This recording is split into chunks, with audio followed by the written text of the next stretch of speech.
I remember I went downtown to the Fabric Mart and bought this really pretty embroidered kind of silk fabric, and it was used for curtains, was what it was supposed to be for. And I had an idea of doing a French themed bedroom, but we were renting, and I took the fabric, I soaked it in Rit dye in purple, and figured out how to dye fabric for the first time. I think I was a sophomore in high school, and I made a comforter out of it.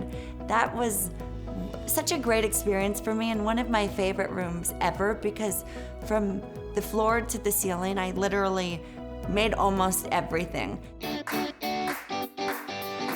I'm making it in Hollywood, but doing it all myself. I'm Courtney Six, the how-to girl, bringing Hollywood DIY to you.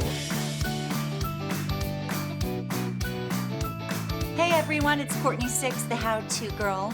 And on this episode of Hollywood DIY, we're gonna be making decoupage place settings. And this is a really fun project that was inspired by a DIY I did with my good friend Cindy Crawford right in this very studio. And we made a really cool serving tray. It was very neat for me because since I was teeny tiny, Cindy's always been an idol for me. And growing up, I remember probably in second or third grade, a film crew, just a local film crew, came to my school and was asking all the kids about their role models, and kids were saying Arnold Schwarzenegger and all these action heroes. And they asked me, and I had my big curly poofy hair that my mom did up for me. And I said, oh, that's easy, Cindy Crawford. And it's really interesting how things come full circle because I'm very lucky to call her one of my friends, and it's fun to see how things come full circle.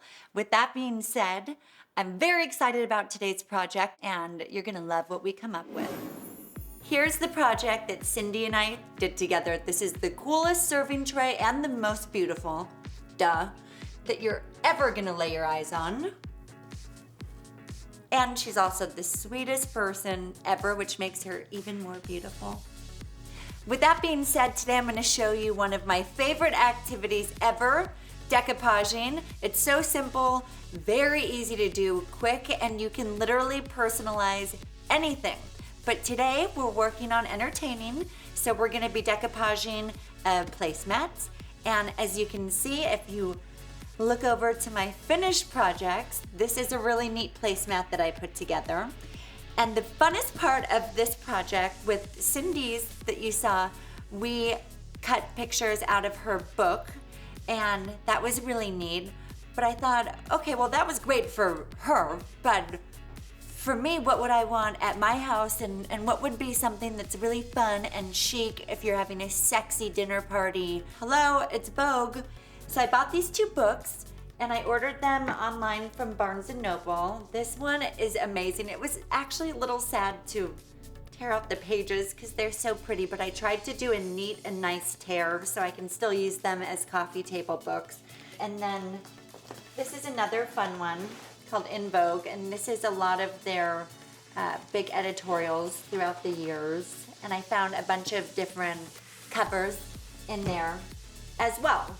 So you can get a book, you can use magazines, postcards are great for this. Literally you can decoupage everything, and that's what is so great about this particular project. Step one on our decoupage journey, I've cut out all of my favorite pictures, magazine covers out of these books, and they're all in squares.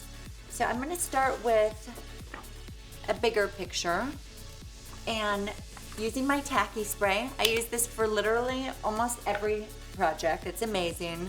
But gloves are very important with this because it will totally mess up your nails, and it's hard to get off. So you definitely have to wear gloves. And so just a light coat is fine.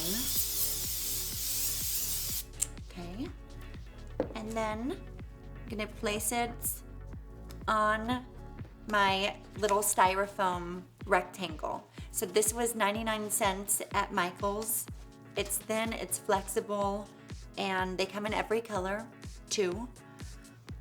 And it's the perfect size for a placemat. So I'm just lining up this picture onto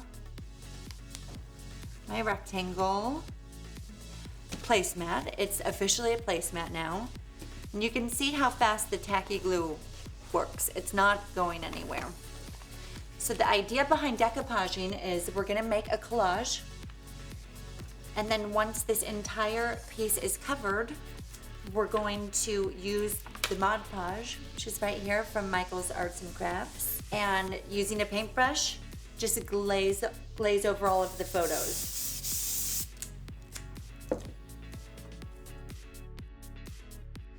Okay, isn't this looking so cute? You can see all of my little pieces are on. They're ready to be glazed over with my Mod Podge. And you may be thinking, well, this looks great just how it is. Why do I need to put anything else over it? This is gonna seal everything. It's gonna make it nice and shiny. It's not gonna go anywhere if you spill food on it. And one other question that you may have that I had the first time I decoupaged was, is this gonna hurt the pictures at all? And the answer is, no it won't, but yes it will if you apply it heavy. If it's a little too much, it will soak in and you'll get some rippling. So you're just gonna do a really nice light coat that covers everything, and you're gonna do one coat and that's it. You don't have to apply water or anything to your Mod Podge. Just pour it in, get it nice and even, and start covering.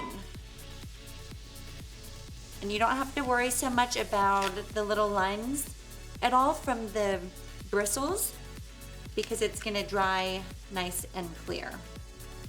So the most important thing is just to get everything covered and try to get the amount of Mod Podge you're using even on the top. And that's it.